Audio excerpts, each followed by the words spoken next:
ang panahon, Pedro. Ang sa inyo ay magsisignal sa aking pagyaman.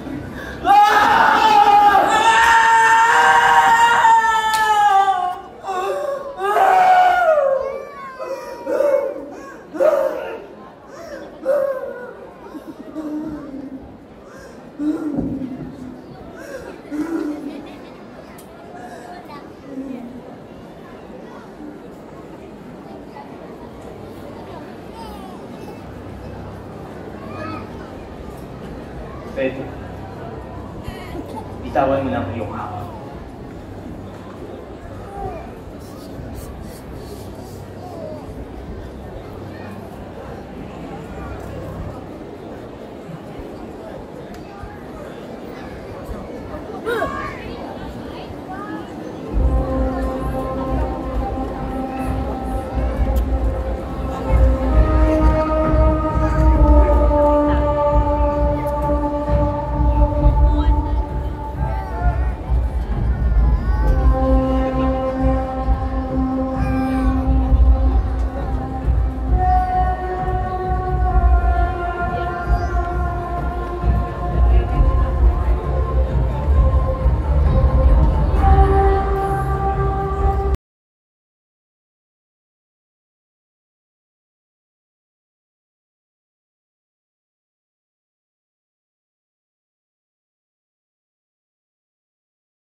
Ikaw pala si Jesus, ang hari ng mga Hudyo.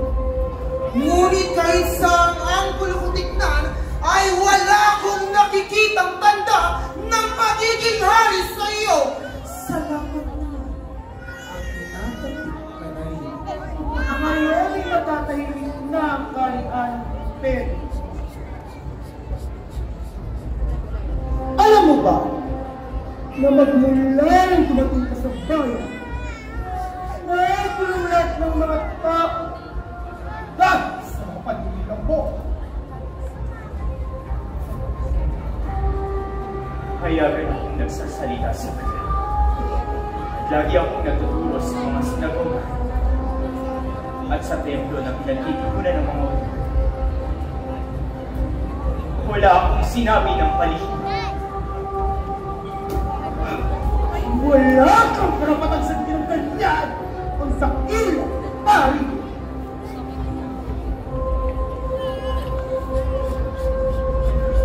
Patunayan kung ako ay nagsasalita ng sa'yo. Iharap niyo sa akin ang mga saksi. Sinabi niya ang mga paninda at sinabi niya ang mga salapi. Alam niyo ba yun? Narinig ko ang sinabi niya. Sinabi ng Jesus na iyan na kaya niyang kimahin ang templo ng Diyos. At uuwi nito sa loob lamang ng 3 araw. Imposible. Sabihin mo sa akin, ikaw nga ba ang Kristo? Sabihin ko man sa'yo ay hindi kayo naniniwala. Kung tanungin ko naman kayo, ay hindi rin kayo sasagot. Ngunit sinasabi ko sa inyo, mula ngayon ang anak ng tao ay uupo sa kanan ng makapangyarihang Diyos.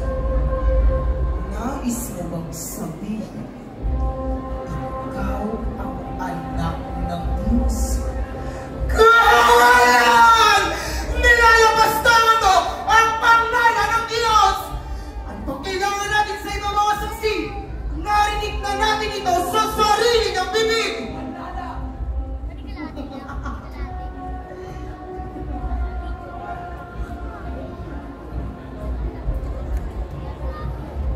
Ano sabihin mo? Anong sakdal nyo laban sa taong ito? Panahilan sa taong laban sa taong yan ay kamatayan! Ipausaglan! Bawal sa ating mga Hudyo ang humatol ng kamatayan. Dalhin siya sa gobernador.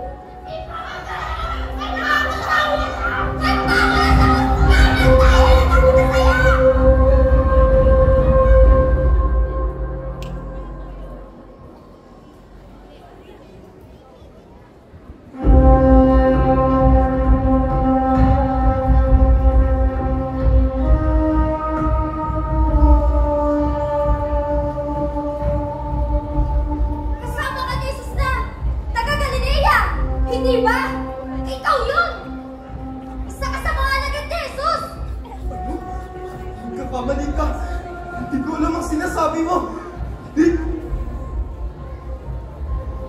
Ikaw yun! At hindi ako maaaring magkamali! Ikaw! Alagad ka ni Jesus na taga Nazaret! Hindi ba?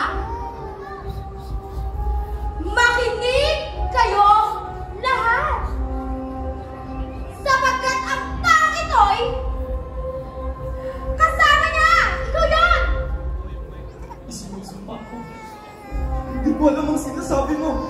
Nagkakamali kayo. Hindi ko siya kilala. Sa tono ng iyong pananalita, ikaw ay taga Galilea! Ituto mo ka sa tayo ni Marco! Alagad ka niya!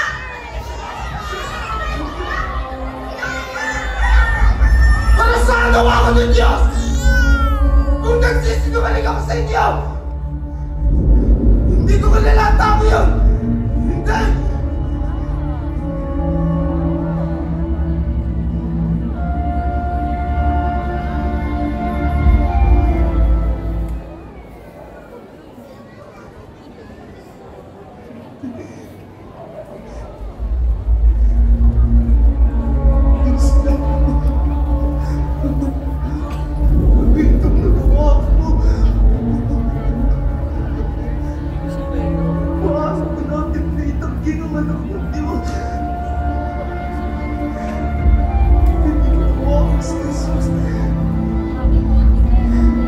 Pinabayaan ko ang anak ng Diyos! Isa akong taksin!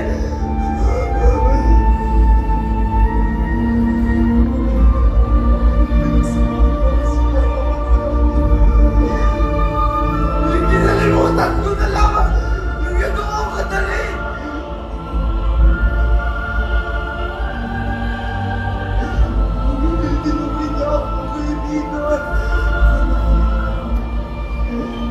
Ibinigay naman niya sa akin yung tunay na pagmamahal. Ngunit, ano itong nagawa ko? Itinanggi ko ang aking kaibigan. Nilimuti ko ang aking dito.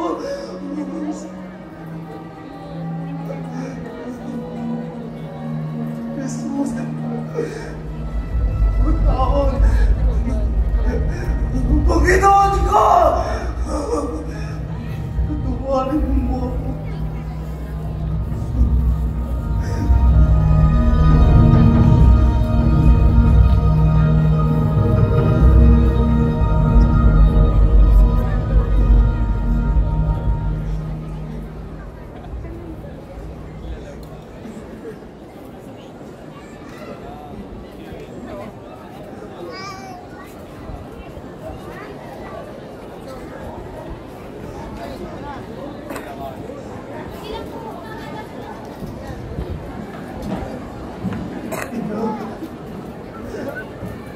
Panginoon.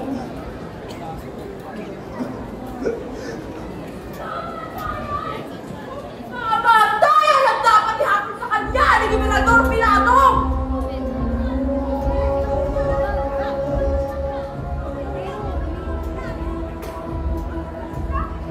Ang magpapamalas ng kanyang katapatan sa ating apelo at kay Cesar! Poncio, ipangako mo ka na hindi mo hatulan ang anak ng Diyos. Poncio, huwag na sana magiging susunod ang mga tao. Iwan mo ako at haharapin ko sila. Pumasa at pinigit-abigin ko sa iyong isa. At anong paratang ninyo laban sa tao ito? Hindi namin siya dadalhin sa inyo kung hindi siya gumawa ng masama. Kung gayon, dalhin ko siya at parusahan ayon sa inyong batas. Wala kami kapangyarihang pumato ng kamatayan. Kaming mga Ikaw ba ang hari ng bunso? Iyan ba ang sarili mong balat? O may ibang nagsabi sa iyo? Hindi ako Hudyo, ngunit ang iyong mga kababayan at mga puro pare ang nagpadala sa iyo ito. Ano bang ginawa mo? Ang bayan ay hindi sa daigdig na ito. Kung sa daigdig na ito ang aking kaya, pinakipaglaban sana ako ng aking mga tauhan at hindi na ipagkanulos sa mga ulit. Hindi sa daigdig na ito ang aking kaharian. Kung gayon, isa kang hari. Itong namang nagsabi ng buhay. At ito ang dahilan kung bakit ako pinanganak. At nabalito sa daigdig upang magsalita tungkol sa katotohanan. Nakikinig sa aking tinig ang sino mang nasa katotohanan. Wala akong nakikita ang anumang dahilan upang hatulan ng tao ito. Ngunit ayon sa inyong kagalian, dapat akong magpalayat ng isang bilanggo tuwing araw ng pista ng Paskwa. Ibig ba ninyo palayain ko ang hari ng mga Hudyo? Hindi! Hindi siya! Kundi si Barabbas! At wala kaming ibang hari, kundi ang hari namin! Ang dapat sa kanya ay patayin! Patayin ang tao yan! Patayin! Kung gayon, siya'y aking ipahahampas bilang kanyang parusa.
ay binibiyak sa ilang piraso.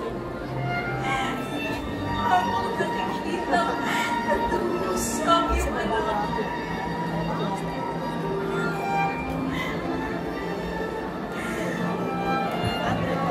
Ang iyong anak. Hindi mo minahal at hiningatan. Ang tao nagmula sa iyong sinapupunan.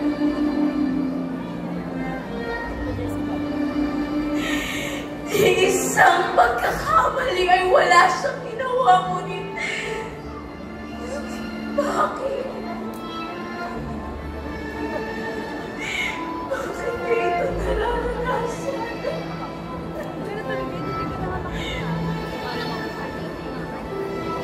Alam mo, Diyos, ang bawat pagtitig ng aking puso. Nalalaman niya ako tulad ng masaksihan. Ang tinaranas ng dating pagsangkol sa aking sinapupunan. At ngayon, sa bawat daloy ng dugo mula sa kanya, ay siyang taharap ng malaraw sa aking dibdib.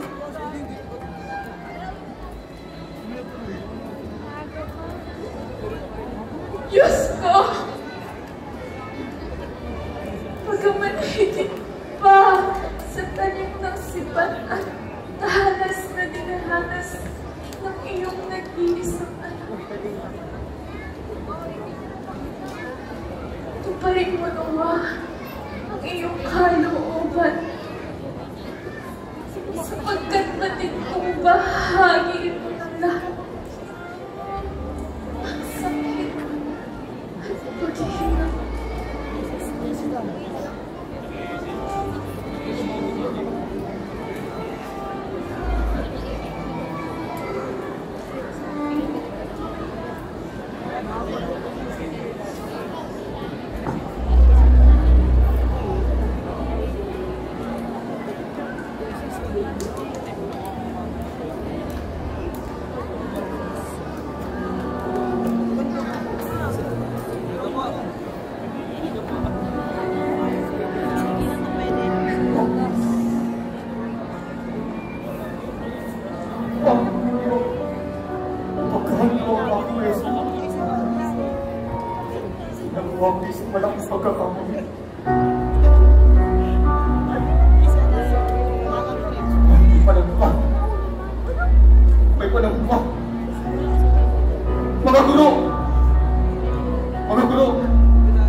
Pakawalan niyo si Jesus. Nagkasama ako sa taong walang kasalanan. Ipagwalang-pisan ninyo ang ating usapan. Ating usapan? Nababaliw ka na ba? Paano yan mangyayari kung nasa harapan na siya kayo ng gobernador Pilato? At sa ilang sandali na lamang ay mahahatulan na siya ng kamatayan! Ako'y nagsisisi yan. Sa aking nagawa. Pinagkaluluwa lang ng Diyos.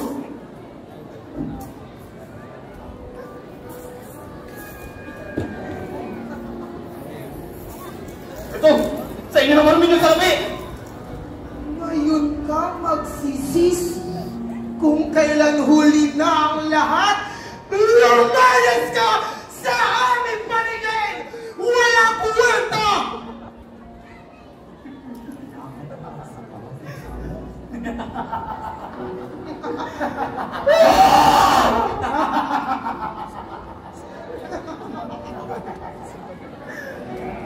Para sa ilang pirasong pinang.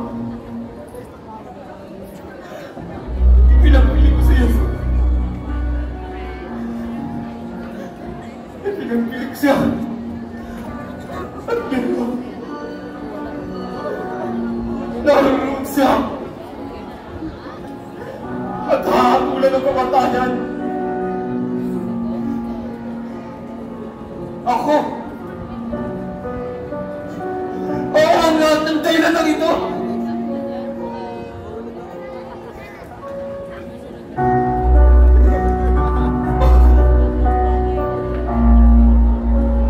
Nahihilaw ako.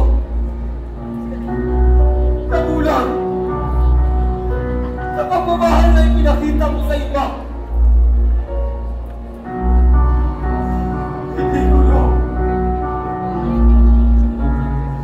Hindi mo sinasadya. Bakit hindi mo ako pinigilan?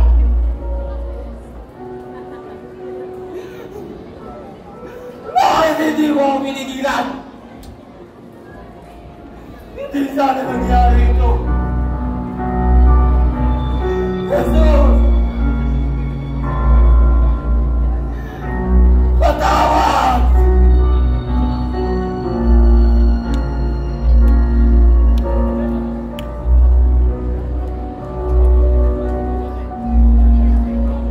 Kahit sa ganyan maging inarunod siya. Huwag kayo mga tingin. Huwag kayo mga titing.